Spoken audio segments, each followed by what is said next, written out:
ఈ అక్రమాలకు అండగా నిలబడే అధికారులకైనా వాళ్ళ అధికార పార్టీలో ఉన్నటువంటి వాళ్ళకైనా అప్పుడు మాత్రం ఇట్లా డబ్బులు ఇచ్చి మీరు చేసినటువంటి ఉద్యోగాలకు కఠినాతి కఠినంగా శిక్ష వేస్తాం. నేను మిగతా యువ మిత్రులకు ఉన్న అరెకరం మధ్యక్రమం పొలం అమ్ముకొని వచ్చి మీ మేధస్సు మీద మీరు డిపెండ్ అయ్యేటటువంటి మీ అందరికి కూడా జాగృతి అండగా నిలుస్తుందని చెప్పి తెలియజేస్తూ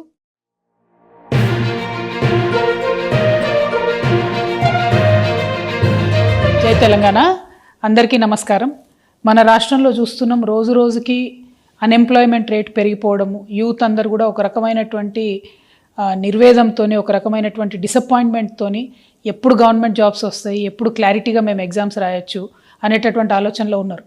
పాపం చాలామంది ఎస్పెషలీ గ్రామాలలో ఉండేటటువంటి యువమిత్రులు అందరూ కూడా వారి వారి కుటుంబాలను వదిలేసి తల్లిదండ్రులను వదిలేసి ఆ చిన్నపాటి వ్యవసాయం మీద వచ్చేటటువంటి డబ్బు తీసుకొని వచ్చి హైదరాబాద్లలో దిల్సుఖ్ నగర్లో, అశోక్ నగర్లో, కేపీహెచ్బిలో ఇట్లా ట్రైనింగ్ సెంటర్స్లో ఉంటూ కోచింగ్ తీసుకుంటూ వాళ్ళు ప్రయత్నం చేస్తూ ఉంటారు. ఈ యొక్క అంశం మనం గమనిస్తూనే వస్తున్నాం. తెలంగాణ రాష్ట్రం వచ్చినాక ఈ పరిస్థితి మారుతుంది అనుకొని అనేక మంది యువత అంతా కూడా తెలంగాణ ఉద్యమంలో చాలా బలంగా కొట్లాడినారు. తెలంగాణ రాష్ట్రం వచ్చినాక ఏమైంది, చిన్న చిన్నపాటి ఎగ్జామ్స్ మనం వేసినాం తప్పితే మెయిన్ ఎగ్జామ్స్ కానీ లేకపోతే ఒక పద్ధతి ప్రకారం ఒక క్రమ పద్ధతిలో ఇగో ఈ మంత్లో ఈ ఎగ్జామ్ ఉంటుంది, ఈ మంత్లో ఈ ఎగ్జామ్ ఉంటుంది, ఈ తర్వాత దీనికి ప్రిపేర్ కావచ్చు, లేకపోతే ఒకటే విద్యార్థి 3-4 పరీక్షలు రాసేటటువంటి కేపబిలిటీ ఉన్న వాళ్ళకు కూడా వాళ్ళకి అట్లా అవకాశం ఇవ్వలే. మనం ఒక్కొక్క రోజు 2 ఎగ్జాములు పెట్టడం, ప్రతిదాన్ని మేము మార్చే ప్రయత్నం చేయడం, ఇట్లా చాలా జరిగినాయి. అయితే ఈ కన్ఫ్యూజన్ అంతా కూడా యువమిత్రులు ఆ కోపాన్ని అంతా, ఆవేదన అంతా, ఆక్రోశాన్ని అంతా కూడా ఈ బీఆర్ఎస్ పోతే మన కాంగ్రెస్ వస్తే న్యాయం జరుగుతుందని చెప్పి బీఆర్ఎస్ను ఓడగొట్టిండ్రు. యువమిత్రులు ఊరూరు తిరిగి వాళ్ళ తల్లిదండ్రుల కాళ్ళు మొక్కి మరీ కాంగ్రెస్ కోటెప్పించారు. ఈ కాంగ్రెస్ వచ్చినాకనన్నా మరి జాబ్ క్యాలెండర్ వస్తుంది, ఏ నెలలో ఏ జాబ్ పడుతుంది అనే క్లారిటీ వస్తుందంటే అది కూడా లేదు.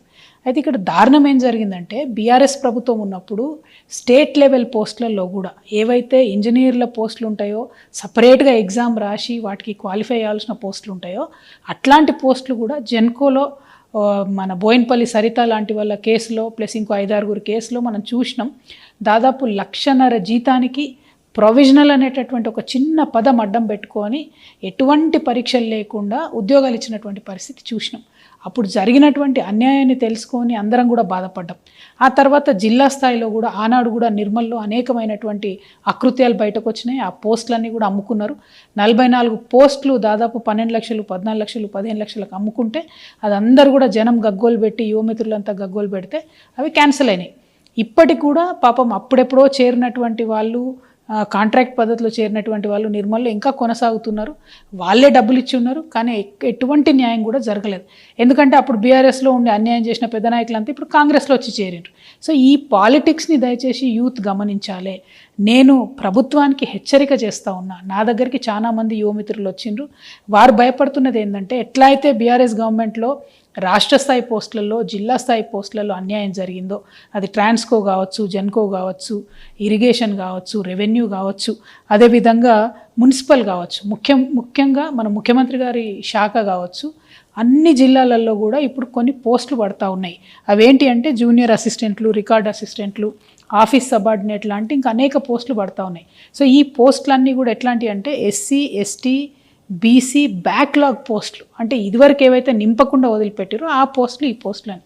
సో ఆ పోస్టులన్నింటినీ కూడా పొలిటికల్ పైరవులతోని కొంతమంది అవినీతి అధికారుల అండతోని నింపుతున్నారు డబ్బులు తీసుకొని అనేటటువంటి ఒక ఆందోళన చాలామంది నిరుద్యోగ మిత్రులు వ్యక్తం చేస్తున్నారు.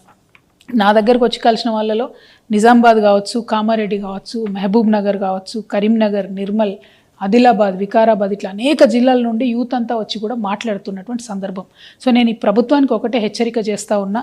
ఏవైతే ఇట్లా బీఆర్ఎస్ టైంలో అన్యాయం జరిగిందో, ఏదైతే పోస్టులు అమ్ముకున్నారనేటటువంటి ఆరోపణలు, అక్కడక్కడ రుజువైనటువంటి ఆరోపణలు ఉన్నాయో, ఏదైతే చిన్న జిల్లా స్థాయి పోస్టులు కూడా అమ్ముకున్నారో అదే పరిస్థితి మల్లయ్యల కాంగ్రెస్లో వచ్చేటట్టు కనబడతా ఉన్నది.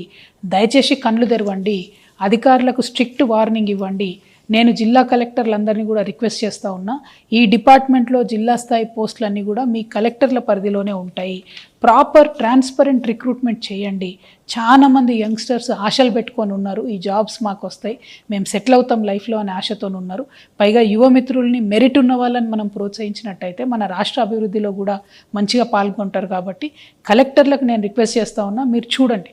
ఇంకొక మాట కూడా నేను చెప్తా ఉన్నా, ఇవాళ అధికార పార్టీలో ఉన్నటువంటి వాళ్ళకైనా, ఈ అక్రమాలకు అండగా నిలబడే అధికారులకైనా ఎప్పుడో ఒకసారి భగవంతుడి దయ వల్ల మాకు కూడా అవకాశం వస్తుంది. అప్పుడు మాత్రం ఇట్లా డబ్బులు ఇచ్చి మీరు చేసినటువంటి ఉద్యోగాలకు కఠినాతి కఠినంగా శిక్ష వేస్తాం.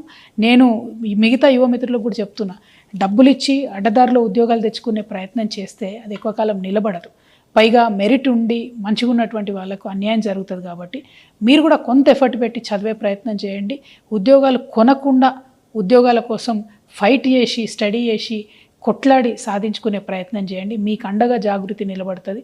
మెరిట్ స్టూడెంట్స్కి, పేద విద్యార్థులకి ఉన్న అరెకరం అద్దెకరం పొలం అమ్ముకొని వచ్చి మీ మేధస్సు మీద మీరు డిపెండ్ అయ్యేటటువంటి మీ అందరికి కూడా జాగృతి అండగా నిలుస్తుందని చెప్పి తెలియజేస్తూ, ప్రభుత్వం కనువిప్పుతోని వెంటనే చూసుకోవాలి, కళ్ళు తెరవాలి, ఏమేం జరుగుతుందో జిల్లాలల్లో సీరియస్గా విచారణ చేయాలని చెప్పి నేను డిమాండ్ చేస్తూ ఉన్నాను. Thank you. జై తెలంగాణ, జై జాగృతి.